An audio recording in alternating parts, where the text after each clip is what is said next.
नमस्कार दोस्तों, स्वागत है आपका एथिकल हैकिंग इन हिंदी के 7th ट्यूटोरियल के 8th पार्ट में। दोस्तों, अब तक हमने पासवर्ड के बारे में जाना। एक्चुअली पासवर्ड क्या होता है, पासवर्ड को क्रिएट करने का किस तरीके से आप पासवर्ड को चूज़ करना चाहिए, उसका क्राइटेरिया क्या होता है, किस तरीके से आप ऐसा पासवर्ड क्रिएट करें कि आप उसे आसानी से याद रख सकें और क्रैकर्स के लिए उसे गैस करना बहुत मुश्किल हो। कितने तरीके की पासवर्ड क्रैकिंग होती है ये जाना, और देखा कि टाइप्स ऑफ पासवर्ड अटैक कितने होते हैं। हमने देखा कि passive online attack, active online attack, offline attack और नॉन इलेक्ट्रॉनिक अटैक।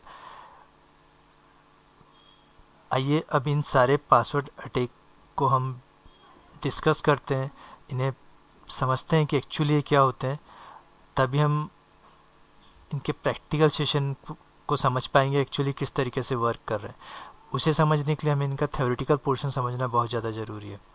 तो आइए शुरू करते हैं, देखते हैं किस तरीके से ये पासवर्ड अटैक किए जाते हैं, एक्चुअली ये होते क्या है। हमने देखा कि पासवर्ड अटैक को 4 हिस्सों में बांटा गया है: passive online attack, active online attack, offline attack और नॉन इलेक्ट्रॉनिक अटैक। दोस्तों, सबसे पहले पैसिव ऑनलाइन अटैक को देखते हैं। पैसिव ऑनलाइन अटैक वो होता है जिसमें अटैकर टारगेट सिस्टम में कोई चेंज नहीं करता है, बल्कि जो भी डेटा टारगेट सिस्टम से फ्लो हो रहा होता है उसे मॉनिटर और रिकॉर्ड कर लेता है।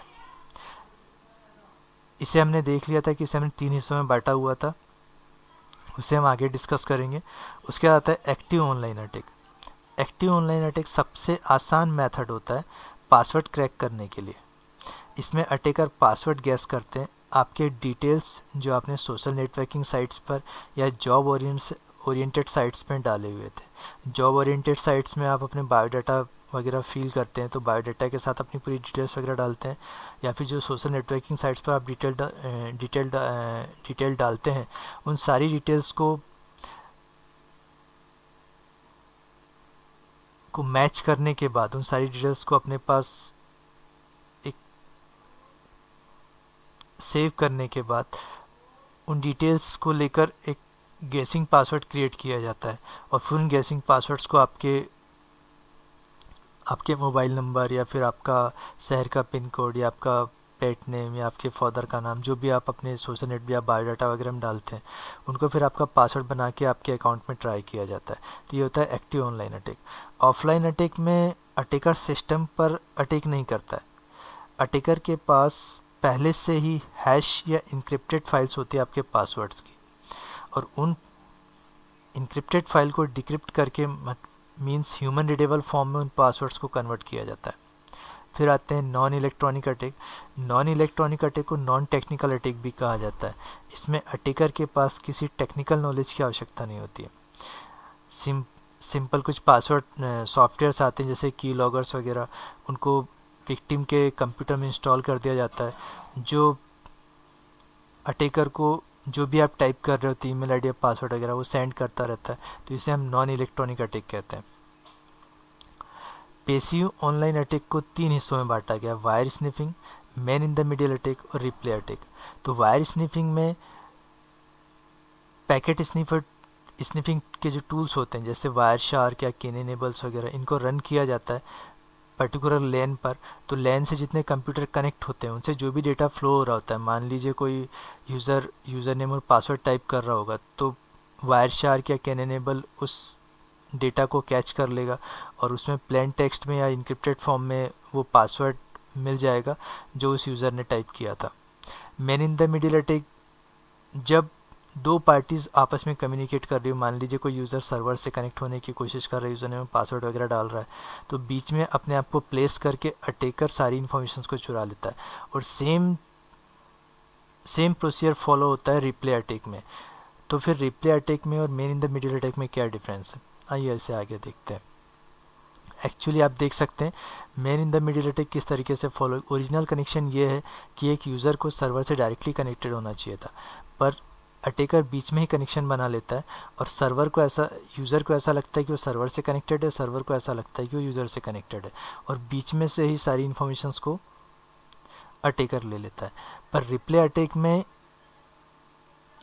ये जो इन्फॉर्मेशन अटैकर चुराता है, इस इंफॉर्मेशन को वो बार बार यूज़ कर सकता है। इसी को हम रिप्ले अटैक बोलते हैं। रिप्ले अटैक में मेथड सेम होती है, बस फ़र्क सिर्फ इतना होता है कि इस चुराई हुई इन्फॉर्मेशंस को वो फर्दर भी यूज़ कर सकता है। आइए थोड़ा सा आगे बढ़ते हैं। एक्टिव ऑनलाइन अटैक को हम 4 हिस्सों में बांटे हैं: हैश इंजेक्शंस, ट्रोजन स्पाईवेयर, की लॉगर्स और पासवर्ड गैसिंग और फिशिंग। सबसे पहले जानना होगा कि हैश क्या होता है। हैश वो वैल्यू होती है जो आपकी पासवर्ड को, जिसे आप ह्यूमन रीडेबल फॉर्म में टाइप करते हैं, उसे इनक्रिप्टेड फॉर्म में चेंज कर देता है, जिसे नॉर्मली ह्यूमन अंडरस्टैंड नहीं कर सकते, समझ नहीं सकते। जैसे मान लीजिए आपने अपना पासवर्ड 1 डाला हुआ था, तो इस पासवर्ड को जब सेव होता है ये, तो ये इस तरीके से सेव होगा। अगर आपको पासवर्ड दिख भी गया, आपने पासवर्ड ले भी लिया, तो इनक्रिप्टेड फॉर्म में आपको इस तरीके से मिलेगा। एक्चुअली आपको ये जानना बहुत ज़रूरी है हैश इंजेक्शन को समझने के पहले कि कितने तरीके से कि इंटरनेट पर आपके पासवर्ड्स को सेव किया जाता है, कितनी मेथड्स हैं जिनसे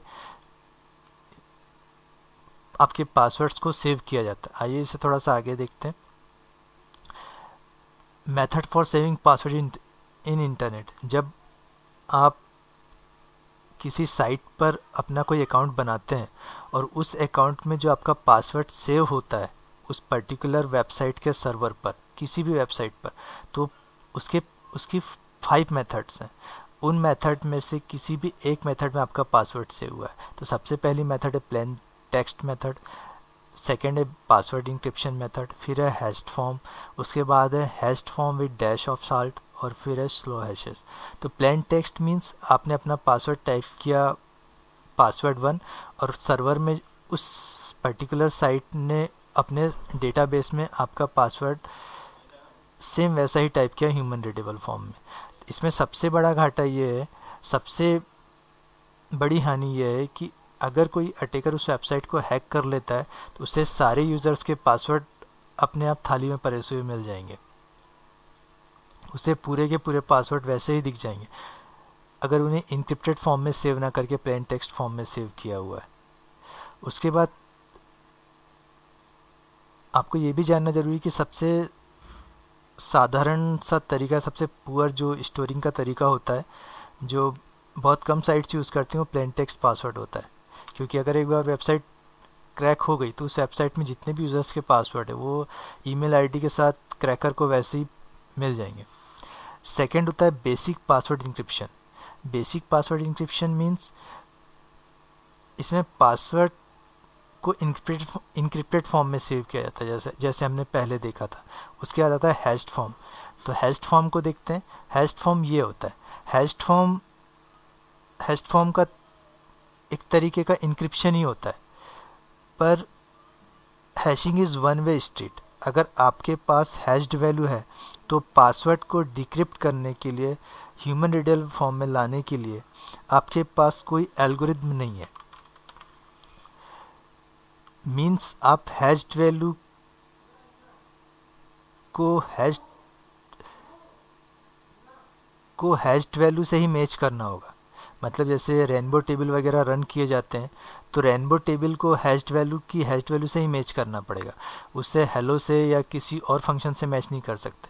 हैश्ड वैल्यू मीन्स मान लीजिए आपने अपना पासवर्ड डाला प्लेन टेक्स्ट में हेलो, और ये इसका हैश फंक्शन लिया गया और इसे चेंज किया गया हैश्ड वैल्यू में, इस पासवर्ड को सेव किया गया। तो रेनबो टेबल में उसे पूरी यही मेथड, यही इनक्रिप्टेड फॉर्म चाहिए होगा, तो ही ये पासवर्ड वो क्रैक कर पाएगा। अगर ये पूरी हैश्ड वैल्यू मैच नहीं कर पाता, ये इंक्रिप्शन पूरा मैच नहीं कर पाता, तो इस पासवर्ड को क्रैक नहीं कर पाएगा। उसके बाद होता है hash password with a dash of salt. तो इसमें जो भी पासवर्ड आप देते हैं इसमें साल्ट ऐड किया जाता है इनक्रिप्शन के पहले, पासवर्ड को हैश वैल्यू में ले जाने के पहले। साल्ट, जैसे ये हेलो लिखा है, हेलो में 3AB9, और ये यूनिक होता है, ये हर पासवर्ड के साथ चेंज होते रहता है, नए पासवर्ड में फिर इस वैल्यू को हैश किया, ताकि रेनबो टेबल वगैरह जैसे टूल्स वगैरह भी इसको क्रैक ना कर पाए। क्योंकि rainbow crack encrypted form hatched value से हैश्ड वैल्यू मैच करके पासवर्ड को क्रैक कर देता है, पर जब पासवर्ड में पहले से ही साल्ट जोड़ दिया गया है तो वो फंक्शन इसे क्रैक नहीं कर पाएगा। आपने दिया हेलो, इसमें साल्ट ऐड किया गया और साल्ट को ऐड करने के बाद इससे हैश किया गया और इसे स्टोर कर लिया गया। रेनबो टेबल में सिर्फ हैश्ड वैल्यू स्टोर होती है पर्टिकुलर वर्ड की, उसे साल्ट के साथ नहीं होता, इसलिए वो क्रैक नहीं कर पाता। आइए आगे देखते हैं। उसके बाद होता है slow hashes. Slow hashes most of the cyber security expert या penetration tester slow password method को पासवर्ड स्टोर करने की सबसे अच्छी मेथड मानते हैं। जब किसी भी पासवर्ड पर क्रैकर्स ब्रूट फोर्स अटैक वगैरह करते हैं तब hash function like MD5, SHA-1 या SHA-256 बहुत जल्दी क्रैक हो जाते हैं, पर स्लो मेथड में it will take the much longer time to crack the password. तो दोस्तों आज के लिए इतना ही। नेक्स्ट वीडियो में हम इसे कंटिन्यू करेंगे और इसे और अच्छे तरीके से सारी इसकी थ्योरी को समझेंगे। तो तब तक देखते रहिए और सीखते रहिए एथिकल हैकिंग इन हिंदी।